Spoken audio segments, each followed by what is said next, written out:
I'm about that. Cause I'm about that.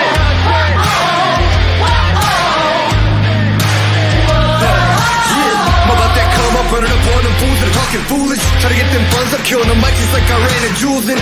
Y'all gonna get done up front, knowing that kid with an attitude, but you can't really blame this nigga for what he had to do. I'm about that cash flipping, I'm getting it on and off the market. Not about that VIP, not me, not never been a fan of carpets. All about that RIP for all of my Jesus gone departed. All about that finish what I started, I'm about that. Top down, like you're not ready. We ride, we're about that. So high, we see the whole city. We own the night. Top down, like you're not ready. We ride, we're about that. So high, we see the whole city. We own the night. Nothing about it, want a man I can bring the drama. But it ain't by chance I'm fucking rapping, you the real water problem. Made a little cash in the back end, but still rapping, they call me starving. Yeah, y'all gotta ask who the man is, hope I'm gonna be like, beg your pardon. I'm about that. Top down, like you're not ready. We ride, we're about that. So high, we see the whole city. We own the night. Top down, like you're not ready. We ride, we're about that. So high, we see the whole city. We own the night.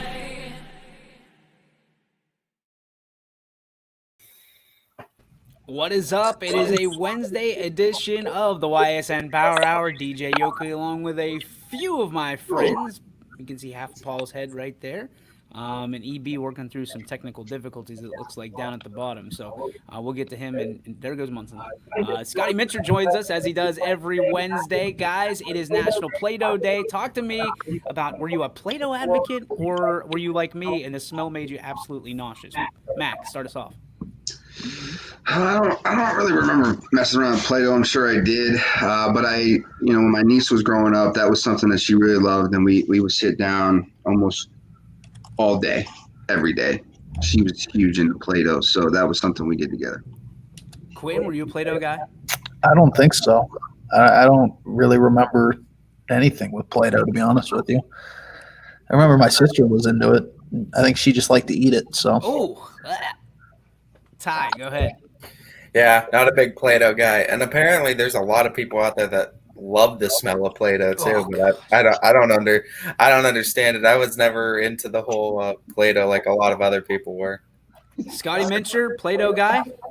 No, I wasn't either, DJ. I don't really have any memories of playing with Play-Doh. I was just into Batman, so Batman, but that's about it. I can respect that. Move your camera down just a little, or I guess up in your case a little bit if you can, or scoot in so we can see your whole face and not just part of it. Months, Play-Doh guy, yes, no? Yeah, I liked Play-Doh. It was fun to mix around. You always had to make sure you put the lid on tight, though, because if not, it dried out and got hard as a rock, and you had to throw it away. Are the girls Play-Doh people? Absolutely, and I find dried Play-Doh everywhere. Anthony Hartwig joins us. He's not doing a volleyball game tonight, fresh off of the running point with Ron Potesta. Anthony, were you a Play-Doh guy? You know, I was more of like the slime stuff because I felt like it didn't get stuck in your fingernails as much. So making that more of the slimy stuff, like the Nickelodeon came out with like Gad Duke stuff. I played with that more than I did Play-Doh, to be honest. Okay, I can respect that. If they changed the smell of Play-Doh, I'd be much more of a Play-Doh guy. But it smells like toxic whatever. Like it feels like you're becoming a mutant as you're playing with the Play-Doh. The girls love it. I'm all about it. But like they have an ice cream machine and everything that Sarah bought them. It's pretty serious whenever it comes down to it. But the smell still makes me nauseous. So you think that'd be the easiest thing to change out of everything, right? The smell of it. Like they can put accents. I mean, there's candles that smell like anything now. You'd think that Play-Doh would be. Listen, if they ever came out with a Play-Doh candle, it's over. Like I'd throw up everywhere. So just throwing it out there. Guys, before we get started, programming notes here on YSN for this Friday. Unfortunately, we have to tell you there's a few games that we will not be carrying because of room in the press box or other streams or things of that nature. One of them is a very good featured game. It's Warren JFK at Garrettsville Garfield. That game will be available on Boxcast. They will have that for $10 purchase. It is the same, well, not exactly the same price as ours. Ours is $9.99. But for $10, you can get that game. And I don't know how it's set up with the proceeds or where that money goes, but you can still view that game. It's just a different channel, and excuse me, I feel like Anthony. Different avenue. So you'll have that. Dover and Canfield. Oh my goodness, that game is going to be streamed, but we will not have it. Dover saying that they don't have enough room in the press box to accommodate us. Okay, we're trying to work on the live stream to have as well, so that way we can at least give you a stream for free. I'm being told that this game will be available to the Canfield Cardinals as well as anybody that wants to watch it. So that's game 2. Game 3, Paul, was Newton Falls game, I believe, and he's blacked out. So I think it was the Newton Falls game. So we will not be there, but lucky enough we are there picking up their feed, as I understand. So you'll be able to watch that game for completely free on ysnlive.com. And if that's not applicable, we will again replace with a link to go watch it on your own elsewhere, a third-party link. So if none of that makes sense to you, I apologize. We'll have something a little bit more, graphic and friendly to the palette, I guess, that you can kind of download and look at, on an individual basis. So as you can tell, I'm battling through a little bit of a cold here. No, it's not Corona, but I am trying to get through this. So I'm probably, much to the happiness of everybody on this panel, be a lot quieter today than normal. So, guys, we are going to start talking today with the biggest news of the day, of the month, maybe of the year. The Big Ten is back. Lots of excitement for some, lots of disappointment for others. Depends on which side of the fence you sit on. Big Mac, you take the first attack.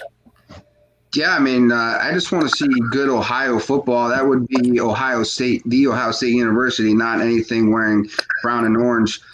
So I'm pretty excited. I got to wait a little over a month to kind of watch it, but I'm excited to see Justin Fields and get some of these really crappy teams that are in the top 25 that are just there because the Big Ten's not playing right now.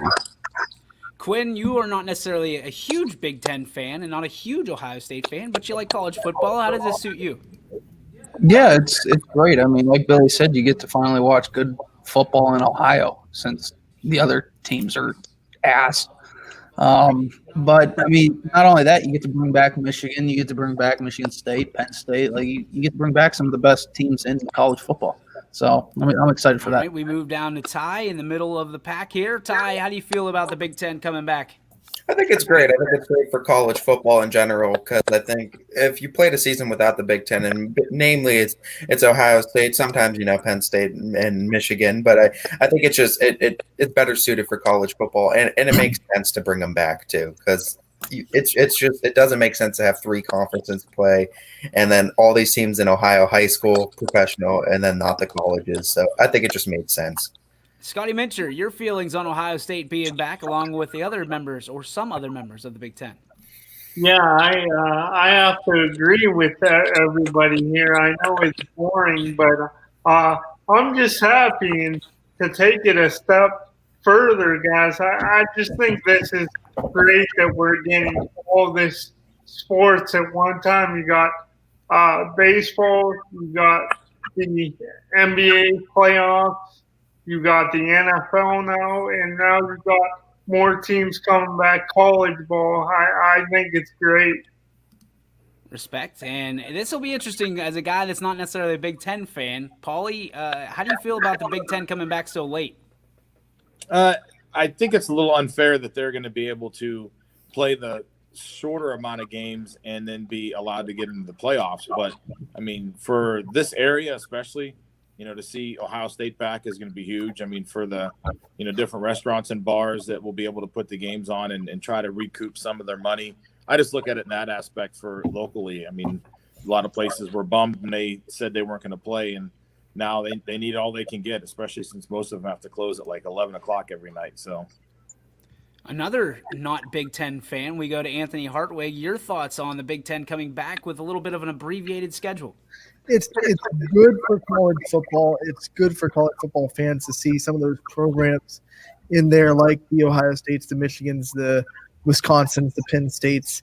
It doesn't feel like college football without them, and especially if they're not even playing. I mean, years when some of the Big Ten programs aren't good, it doesn't feel weird. So it's good for college football. But from the Big Ten and running it perspective, man, did they handle this all the wrong way. I mean, first they made a decision way too quick to cancel the season, and then I just feel like I would have had a little bit more respect for them if they would have just stuck to their guns than to kind of backtrack and just kind of admit that they had wrong science and everything. So I'm happy they're playing, but I just don't have a lot of respect for the people that are running the Big Ten, and even this doesn't change my mind about it.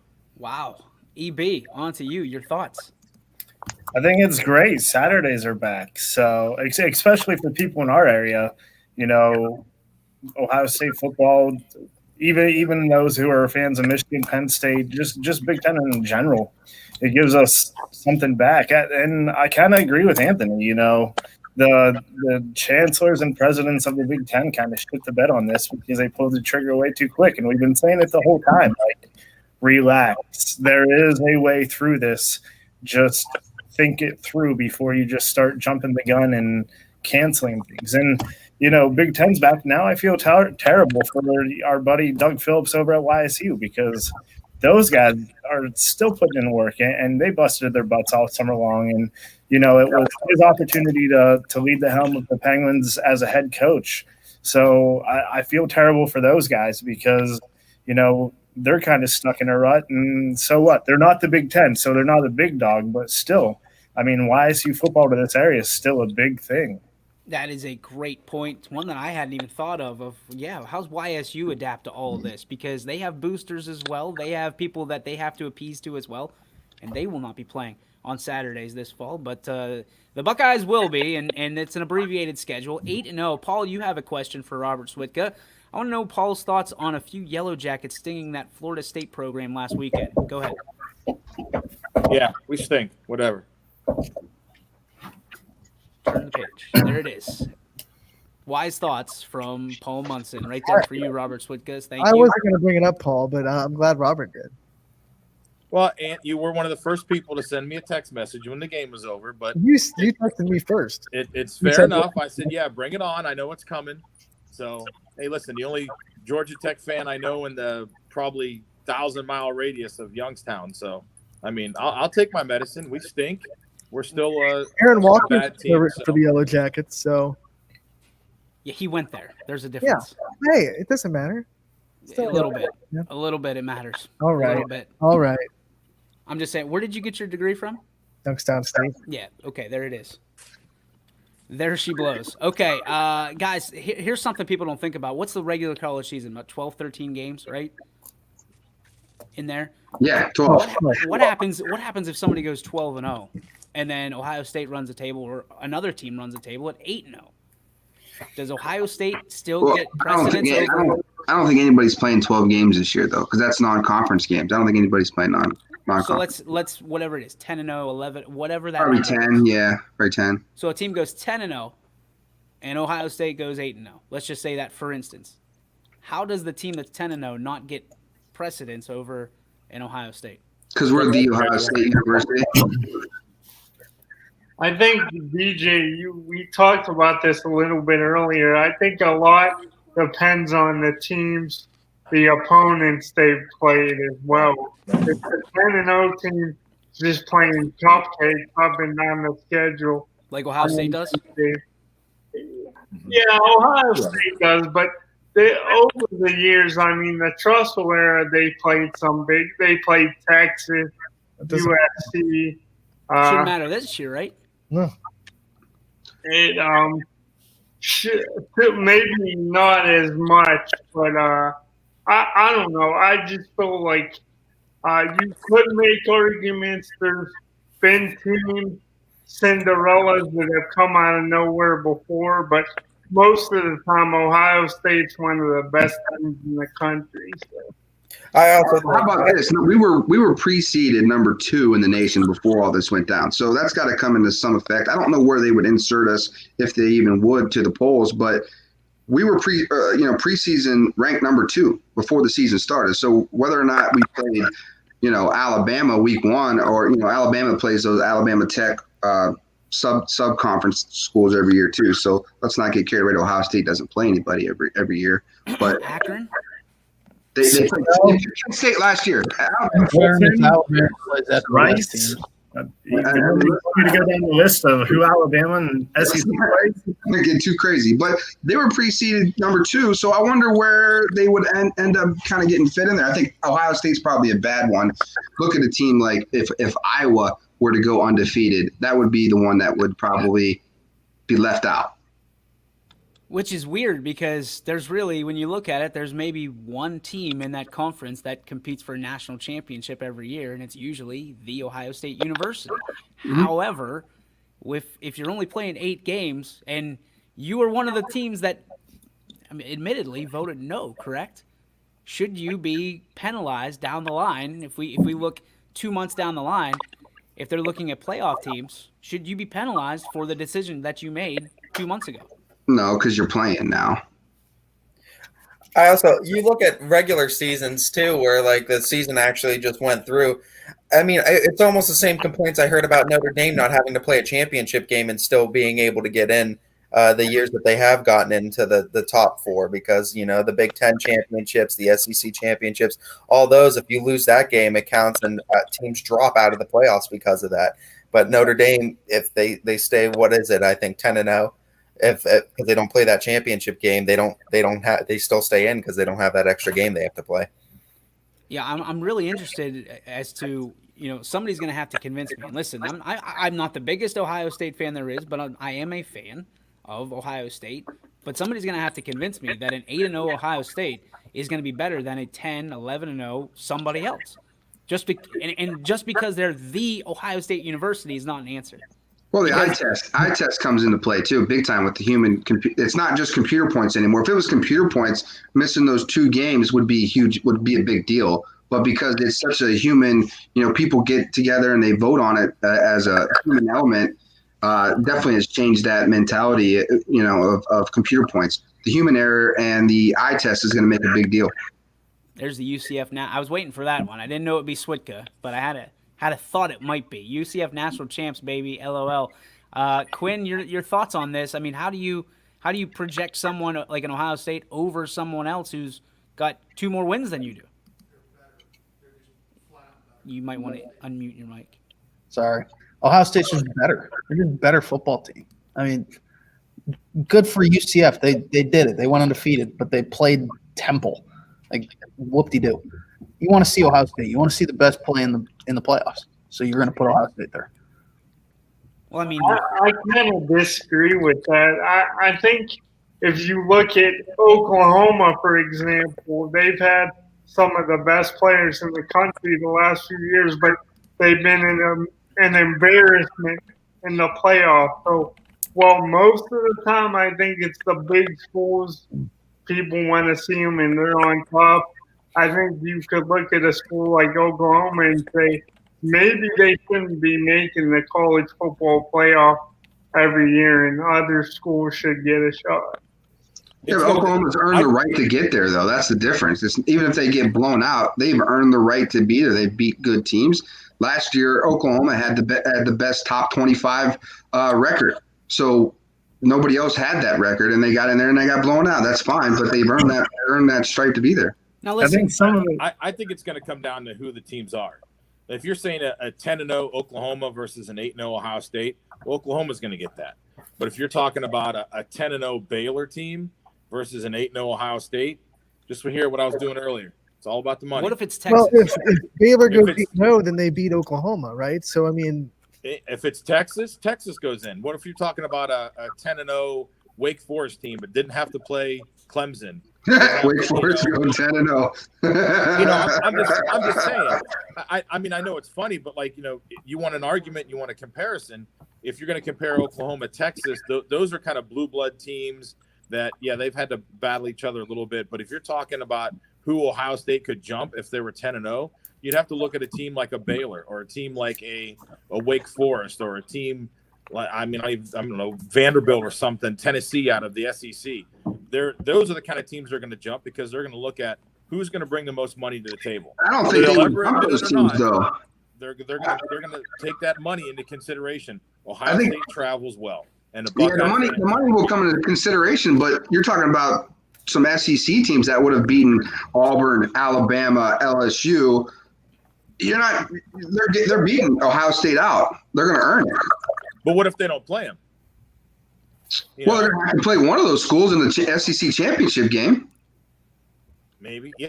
Yeah, And they're they will have to play them because they What are about in the this? championship game. Here's something people aren't really thinking about, and I don't know if they made an adjustment to this, but guys, think about if there are polls out there, and Ohio State doesn't play till October 24th. Do they slide down the charts? Let's say they start at 2. Do they slide down the charts every week because they're not playing? Because that's what you should be thinking about is not where they start, but where they start when they start playing, right? Because there's, 6 weeks? Is that legit 6 weeks between now and then? Yeah.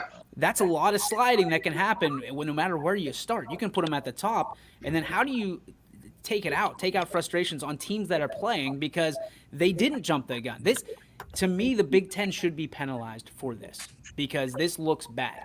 Everywhere you look, this looks bad. They made a decision. If you don't put us in to the playoff, if we deserve a spot, if somebody from the Big Ten deserves a spot to be in the playoff, whoever wins the playoff, now you're going to create more issue with. Well, they didn't really win the national championship because of the Big Ten didn't get in.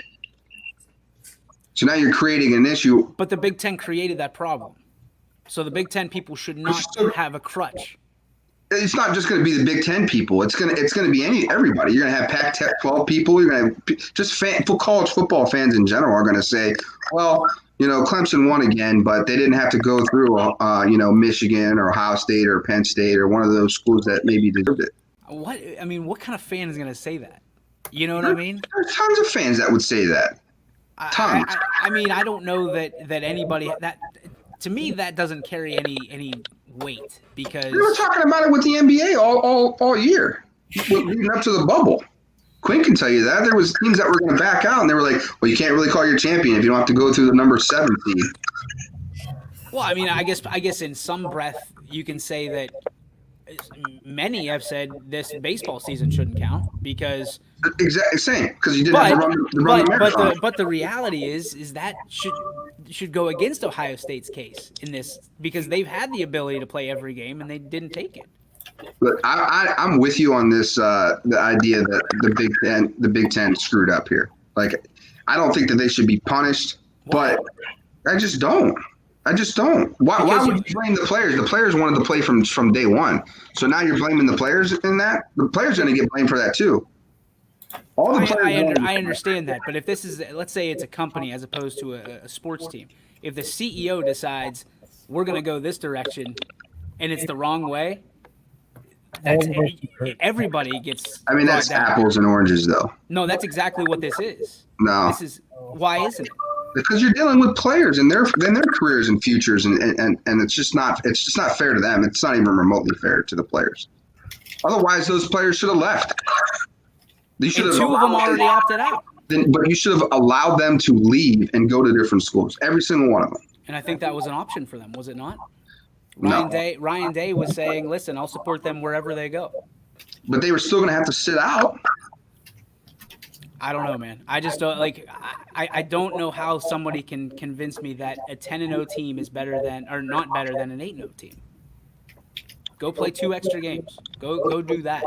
You want to even things out? That's how you do it. But just take a look at it. Just look at it, DJ. If, say UCF goes 10-0 and Ohio State goes 8-0. Are you going to say UCF's a better football team? Yep. How? Because of 2 games. So go play Purdue and go play Western Illinois, and then you'll be better football team. I like how people keep pointing out UCF and joking about the they beat cupcakes. They beat Maryland. They beat Maryland hasn't been relevant in years. And Maryland didn't go to a bowl game that year. Also, just want to point these out that Maryland is now in the Big Ten, are they not? Yeah, Yeah. and they're a joke in the Big Ten. Okay, so these are same teams, some of the same teams the Ohio State plays right now. Cincinnati, they blew the Bearcats out of the water.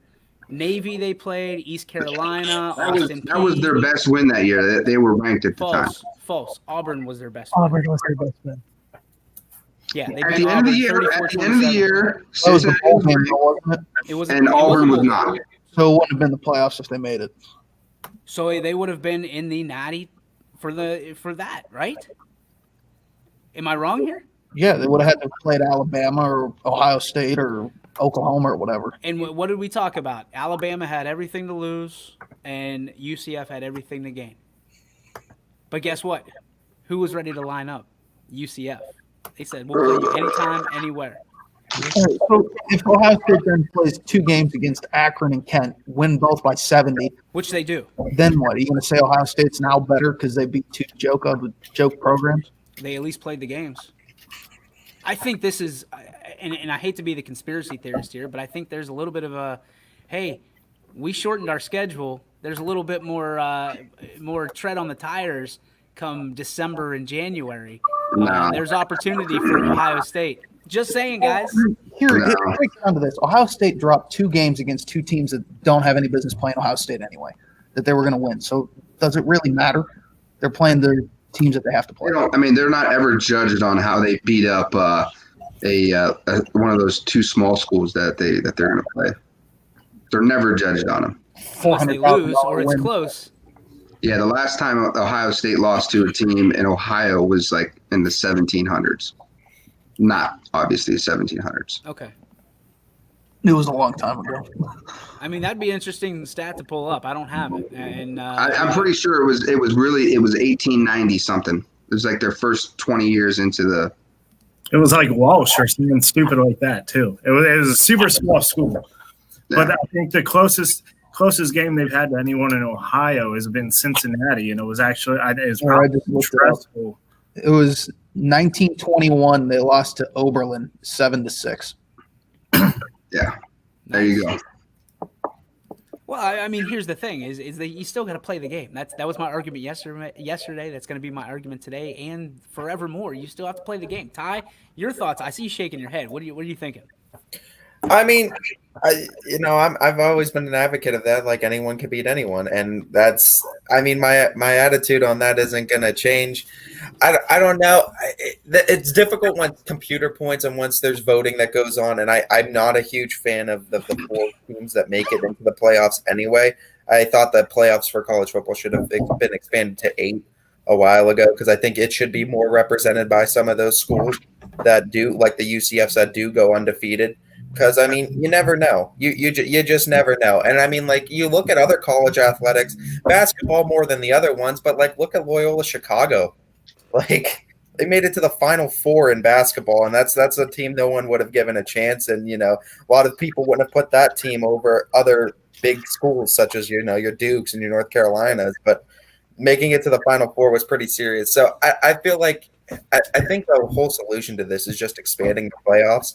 Honestly, because you need to get that representation of those other teams. And I am in agreement with you, DJ, that if a school is there and they're undefeated, I think they at least deserve the chance to go and prove their worth. If they get demolished, I mean, we saw Notre Dame get demolished by Clemson, but I mean, Ohio State's been demolished in these too. Yeah, so I mean, I feel like these teams do deserve the chance, absolutely, because anyone can beat anyone. It just takes one team to have a bad night.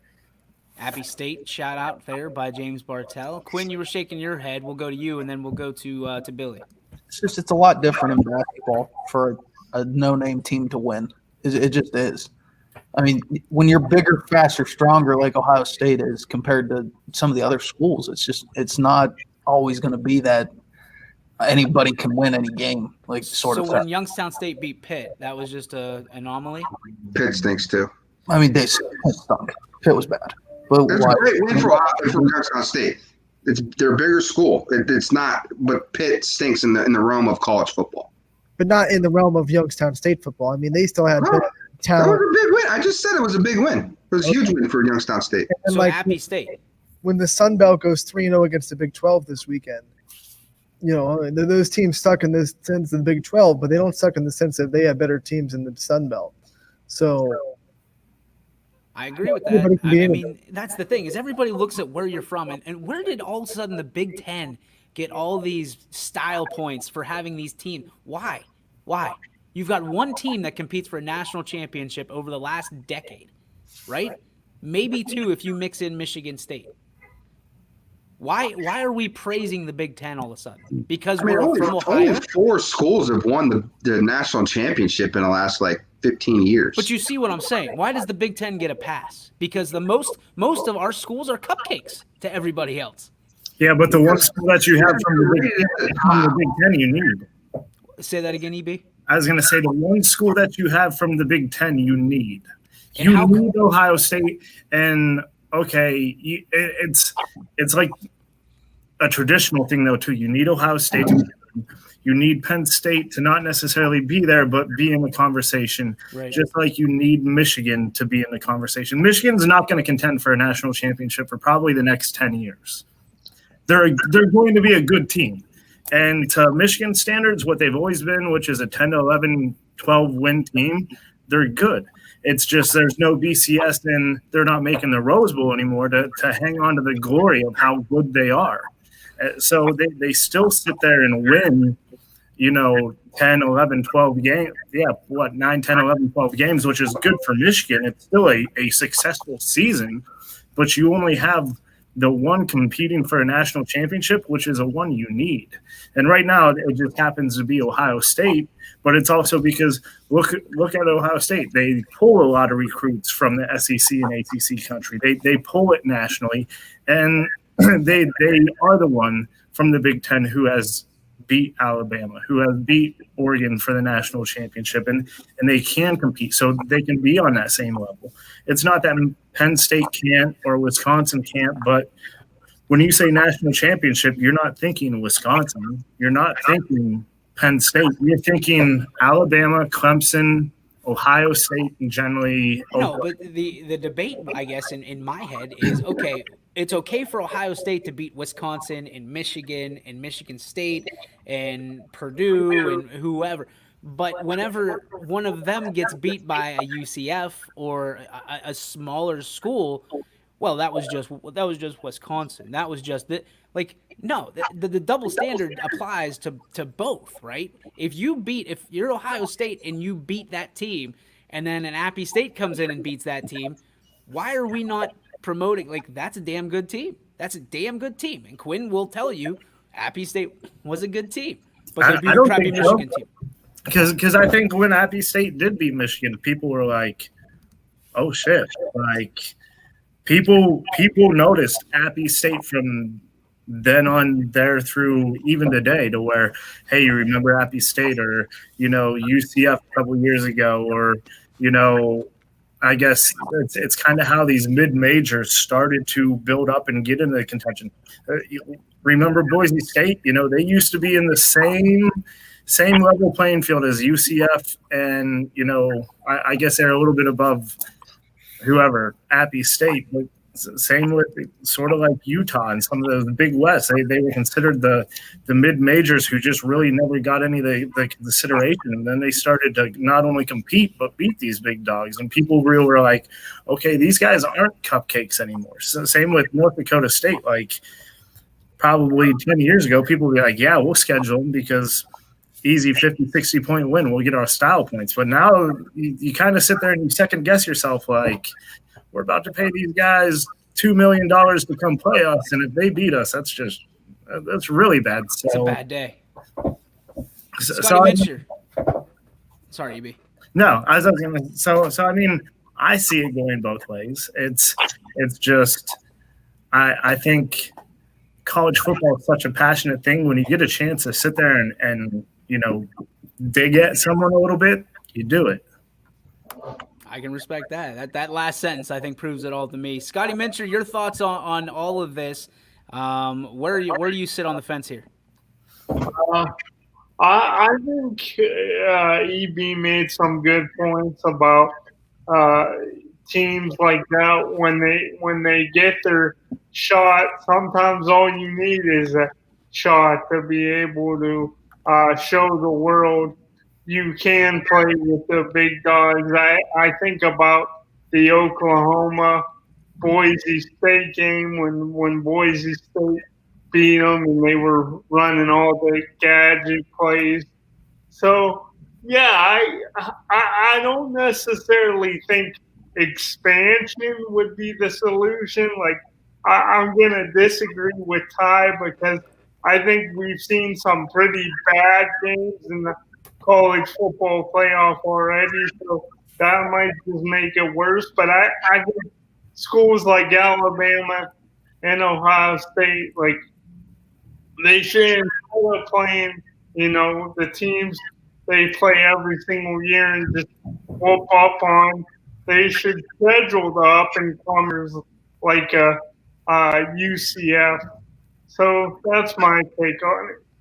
I appreciate it. We're going to take a break. When we come back, still plenty more of this to talk about. And, of course, our G. Burbick Farms, What's Your Beef? All that and more coming up on the YSN Power Hour on this Wednesday. Beautiful Wednesday out, too, guys. If you're not going to do anything, and if you're like me and you got that hair, you just need it trimmed up a little bit, got to look fresh for the weekend. Maybe you're going to a game. Maybe you're going out to a restaurant trying to impress somebody. Make sure you visit our friends over at Clientele. They'll make sure you're shop shape for this weekend. So check it out. EB is one of our official guys that goes to them. He'll get, is it Matt? What's the tag there? Yeah, you got to go to Matt. Matt cut that. Matt cut that. Matt Wilson, one of our dearest friends and the official sponsor of YSN. Be back after this on the Power Hour.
Over the years, you watched us grow, and as we've done, so has the Myers Family Insurance team. Thanks to all of you who have trusted our families to help you with your Medicare needs. Myers Family Insurance looks forward to helping you now for years to come. So call our family today and remind them how cute we are.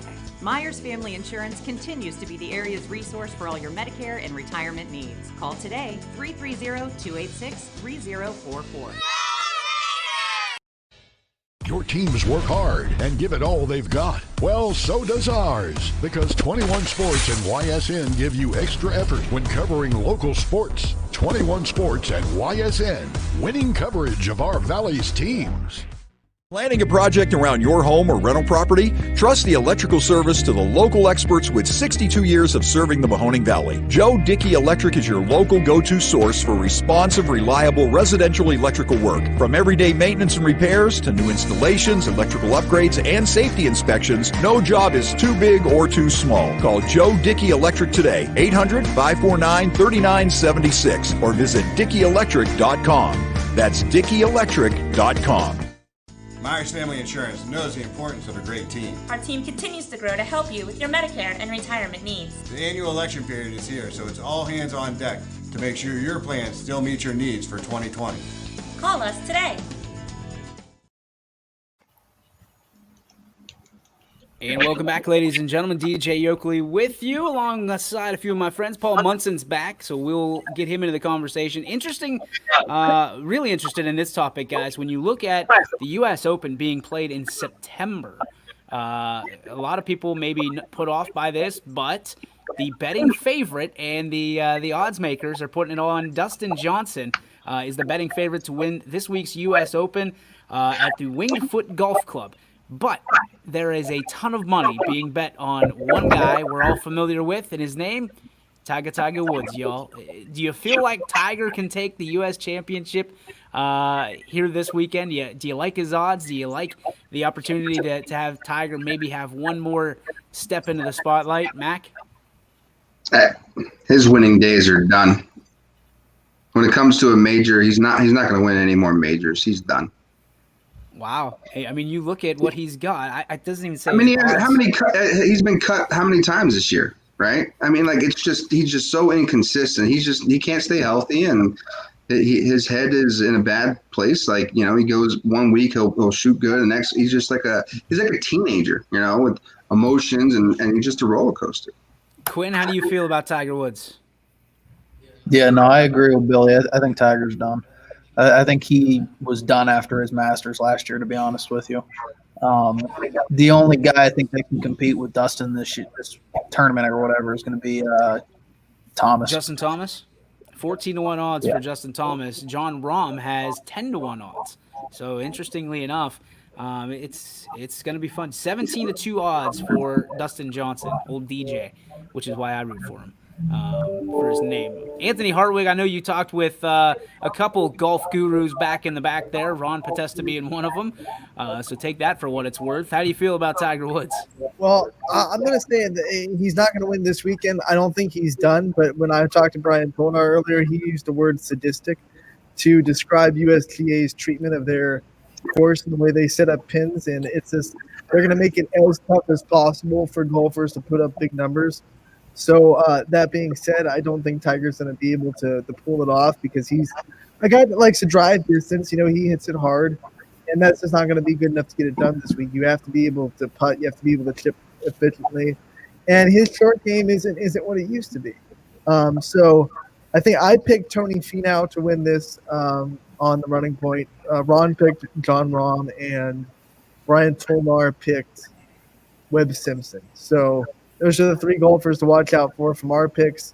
It's going to be really low scoring. The winner might be on over par because the USGA does not like golfers getting big scores on their courses. So they're going to make it very tough on these golfers. Isn't that a high score? Like, well, isn't it reversed?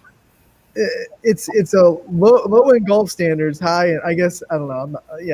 I'm not the greatest golfer. It's a high score because it's plus, but it's a low score because it's not great. Yeah, I know I would confuse my wife if I tried to explain to her that you want the lower score. And she's Right. like, oh, okay, whatever. You know, make sure you're ready for dinner.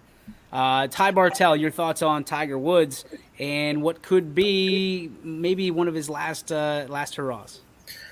I still think I'm in agreement. Well, I guess not with what Anthony said, but I think John Rahm is winning this week. But I don't think Tiger's done. I still think he might have one more left in him, and I would love to see it. Maybe it's just me betting with my heart more than my head because I'd love to see Tiger win one more because I'm a big Tiger fan. But I'd like to think that he's got one more left in him. Scotty Mincher, Tiger Woods. How you feeling? Well, I thought Tiger a while back. I thought he was done, and you could stick a fork in him, but after he won the Masters more recently, that really shocked me. So I don't think he has great odds, but I give him a puncher's chance. I give him a shot. All right, EB, what do you got? I'm going with Tiger, man. I mean, I'm not going to bet against the dude. He has just as good of a chance as anyone. So, and I'm a Tiger fan. I mean, I grew up when Tiger was in his prime. I grew up when he was in his prime of hitting long balls and just about every waitress in the lower 48. So it's, I mean, I think he has as good as chance as anyone. You know, course might be tough. I don't know enough about the UGA or whatever, but also I'm not going to credit Hartwig because he said Nebraska volleyball brings in more money than Nebraska football, and it would take him 15 years to do 1 year. So, We'll get to that later. Go Tiger. I feel like that's going to be Anthony's G. Burley Farms. What's his beef? I'm not trying to steal your thunder. Just got a feeling. Paul Munson, welcome back. What do you got on Tiger Woods? Hang on. Is that me? Did I do that? Nope, you did that. You're muted. I'm trying. You need to unmute it. It's telling me I can't unmute your guest mic. There. We got it. Yeah. This ain't chess, Paul. It's technology, bud. Let's go. I said I was fine earlier. Everybody could hear me. Then I got kicked off the show. Well, we had a black screen, so I figured people would much rather see your face. But Tiger's days of shining are over. He's not going to do anything relevant pretty much anymore. He like Billy said, he's hurt all the time. He's always got an excuse for something, and I mean he can't compete with these guys that are out there just crushing the ball. So Robert Switka saying Dustin Johnson is on fire. He continues his dominance. I'm guessing he's taken him. Lefty finishing ahead of Tiger as well. Another comment from Switka. It's interesting. The biggest bet this weekend is on Lefty. So when you look at what Mickelson, he's way down in the odds board. There's some believers in what he's trying to do. Somebody put a $45,000 bet on Phil Mickelson this weekend to win. That is, boy, that's the biggest fan of Lefty ever. Yeah, I mean, I wonder if it's Pete Mickelson that placed that bet. I mean, that's crazy. 45 G's to place a bet on somebody that's so far down. And I don't know what the odds are. 75-1. So do that math. You're making a lot of money if Lefty comes through. Yeah. Would you ever put $45,000 on anything? Hell no. Yeah, a car. A house, maybe? No, on a bet, Quinn. No, hell no. Anthony, anything? No. Ty? No. Scotty? Maybe betting against the Browns. Who? EP, would you put 45 grand up against anything? Hell yeah. If I had the money to do it, absolutely. I'd totally bet against the Browns, and I wouldn't do anything like golf because there's too many variables. But, maybe a basketball game here or there. Definitely some of these teams in high school not to sign up for the playoffs. I'd probably bet on them not to do it. And Muncie. Yeah, like EB just said, the people who are putting up that kind of money on bets, that kind of money on a bet is like $100 to us. So they don't care. I mean, $45,000 they're betting on a golf game is nothing. So I mean, yeah, if you got that kind of money, why not? I would. I mean, if I was a millionaire 10 times over, why not? You like to do that kind of stuff, go do it. If sports betting becomes legal in Ohio, will you guys be on board with it? Will you put a couple bucks down on games here and there? Is there anybody that won't? It's already in PA. Let's go. I mean, that's a 9-iron from here. So let's get that taken care of. I won't anymore. But No, it's not. What's that, Muncie? I said I won't anymore, but I had in the past. There you go. Well, what was the worst? I think we already asked this. That was a $3.42 million payout. What, Quinn? $3.42 million payout. It's worth it. I mean, that's a good bet, right? Till he loses and gets cut. Yeah. Well, at least there was a $3.42 million opportunity that you had sometime in your life. Again, that guy's probably not worried about money, like EB and Paul said. He's good. He's all right. But I mean, that's a nice weekend. $3.4 million, right? That's a nice weekend on the lake. Let's go Lefty. Yeah, that's what I'm saying. Because that'll be a good story. On Phil though. Phil knows he's going to win some dude $3.5 million if he doesn't care. He probably is payout for winning the tournament. Yeah, he's going to spot Phil a couple bucks. I can imagine. Maybe buy him a drink or some entertainment for the Probably weekend. it's probably Phil's caddy who's like, "Hey, I'll go put this on you. You spot me, I'll give you back double." What if it was Phil's mom or Phil's dad? You know what I mean? Like, hey, I'm taking my kid. Like Phil gives a shit. He just won $10 million last November beating Tiger Woods. Yeah, who cares? What's Maybe 45 it's Tiger trying to recoup his money. Can you imagine it's Tiger betting on somebody else? Screw all you guys. All right, that'll put a wrap on the regular edition of the Power Hour. We turn now to the G. Burbick Farms What's Your Beef, brought to you by G. Burbick Farms. Visit them on the web at gburbickfarms.com. Their farm to your freezer. EB, you had some beef last night.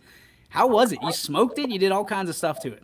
Dude, it was phenomenal. So it was a pork shoulder. I smoked it for about 9.5 hours, which once I pulled it off, let it sit for about 10, 15 minutes, and dude, it just pulled right apart. So obviously you guys saw. My mouth's watering right now thinking about it. We'll see. I'll have to make a trip, and I think for our crew, it's probably going to take 3 or 4 of them.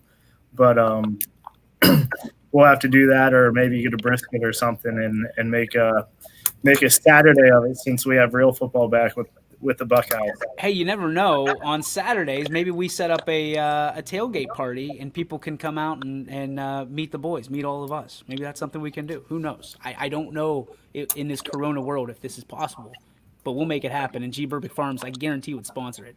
So as long as you're cooking it, EB, we can make it happen. Let's do it. Chef Boy RB, Boy EB, Chef Boy EB. I don't know. That was terrible. Terrible try. All right, let's start with Paul Munson, and I've got a feeling I know where this beef is going to go. Paul, take it away. My beef is with just people trusting people. And there's a lot of people that just don't trust people to do things. And, when people, are out there to do things, they get them done, hopefully. So, it's just the whole trust that some people don't have. So. All right, EB, you're up. I really don't have a beef. I'm gonna go all these people, and I guess not to get political, but because I don't care who you vote for, but people who sit there and make it a thing to come out and talk politics with you, but then when they don't like what you say, it's a big ordeal, and they try to get super persuasive. You're seeing all the yard signs, you're seeing all this, I guess, commercial garbage, whatnot right now. Like, whoever you vote for or whatever, just keep it to yourself. Keep it simple. No one wants to hear it. It's your right to vote. It's your freedom to do it in your own confidence. Don't feel justified to sit there and have to explain it to other people. Oh, I like that. I'm voting for sweet corn. I'll tell you that. That's the best signs I've seen along Route 11.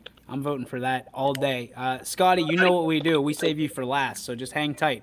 Ty Bartell, go ahead.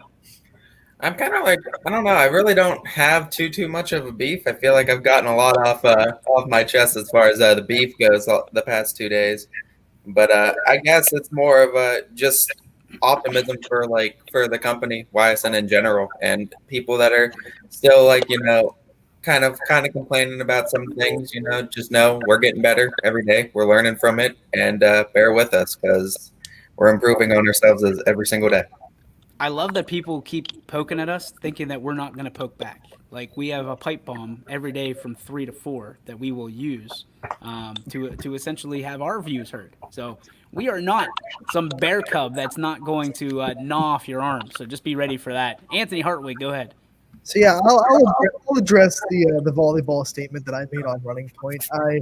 We brought up the fact that the Big Ten's bringing back football, but they're not bringing back the other fall sports, volleyball included. And I made the tongue-in-cheek, very sarcastic remark that, well, volleyball brings in more revenue than football. I did not mean that seriously. I think anyone that would take that seriously, anyone that seriously thinks that is kind of out there. What I meant by that, and I elaborated on Running Point, was that for Nebraska and other Big Ten schools like Penn State, volleyball does bring in a substantial amount of revenue. It is a revenue sport. I know we don't think of volleyball as a revenue sport, but it brings in about $5 million a season for Nebraska, which is a big chunk of money. So I just wanted to establish the fact that volleyball in the Big Ten is high revenue, Not nearly as close as football. Let's take that seriously. Like, so I wasn't serious about that, but it is a revenue sport in the Big Ten. Anthony, what did we learn from today's tongue-in-cheek response? People will take it seriously if we make it serious. There it is. Your lesson, the more you know. Where's the shooting star when you need it? Quinn, go ahead. I don't have beef. Today's a good day. We didn't talk about the Browns, so I feel great. I got to have a fun conversation with Scotty this morning and talk to you after Scotty bailed on me. I guess I bored him with something. I don't know. So it was fun. I guess. I mean, I don't have beef. I got nothing other than the fact that the Jazz or the Nuggets aren't going to beat the Lakers. So don't even say it. Go Denver. Mac, you're up. Yeah, I guess my beef is kind of rehashed from the Big Ten. I just, if you would have watched the show, we would have told you were going to play football this year, and you jumped the gun. And there's all kinds of us out here on YSN telling you, pump the brakes, don't just hit ground zero there. So glad you're back, but you're not going to get celebrated for it. Hey, I didn't see that one coming. Tip to the cap to you, Mac.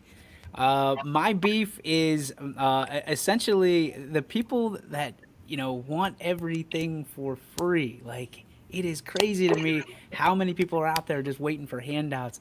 Go out, like, if you're out there to support small business and you're going to talk big and say we support small business, we support local, we support this.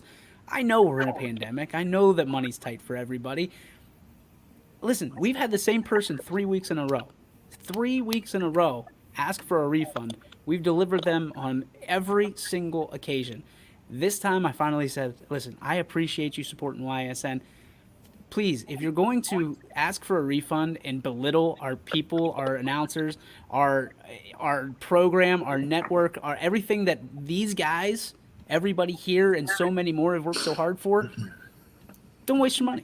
Like, we're going to get better each and every week, and that's a promise. But I will say this, you're not going to spend 99 and we are not going to bow down to you because of that. Like, we're going to do what we're going to do to the best of our abilities. We're not trying to shake anybody's tree or screw anybody out of $10. I can promise you that, because we've handed out refunds at almost every aspect. But also realize this, you're not going to take advantage of us. We're putting in policies for refunds moving forward. And it's really starting to bug me, because not that I want the money or need the money, but it's the fact that, I just don't feel like you want to spend the money in the first place. You're just looking for an out somewhere. So thank you for your support, for those that have and those that understand what we're going through. A little bit of growing pains here. We're not making excuses. We never will. We will continue to fail. We will continue to stand up, and we will continue to get better. So that's my beef. Now we turn it over to the man himself, Scotty Mincher. Scotty, what's your beef? Well, first off, Quinn, I love you, man. Us Browns fans, we got to stick together. But speaking of beef, my beef is the Cleveland Browns. DJ, I know it's horrible being a Pirates fan too, but the Pirates were one of the best teams in baseball a few years ago. They just ran into a buzzsaw in J.J. and Odell. You like to get in on and you play like shit. I counted 7 drops on Sunday. What the hell? And that's why Scotty goes last. And that's going to do it for our show today. Thanks to all our sponsors for backing us. Thanks to all of you for watching us. Thanks to everybody making the comments possible. Thanks to the panelists. You guys, people don't realize you're taking time out of your busy day, and I thank you for that. So for one of the first times in a long time, I think we finished under the Power Hour. So hats off to you. Tomorrow we will preview the majority of games on Thursday, and be ready. We will also have the programming notes that we alerted to you at the top of the hour. Canfield Dover will not be on YSN. What's the other one? Newton Falls. JFK and Garfield. JFK and Garfield will not be on YSN. It'll be on Boxcast. And Newton Falls will be a different feed. It won't be YSN. Brookfield. But, yeah, Newton Falls, Brookfield will pick up the feed from from Newton Falls. So thanks to them for allowing us to do that. That's huge, a huge help to us. And we'll make sure that you're able to go where you need to go to find the game, whether it be $10 on Boxcast or whether it be free for the Canfield Dover game. So we're trying to keep you updated. We appreciate you so much. We'll see you tomorrow, 3 to 4, right here on YSN.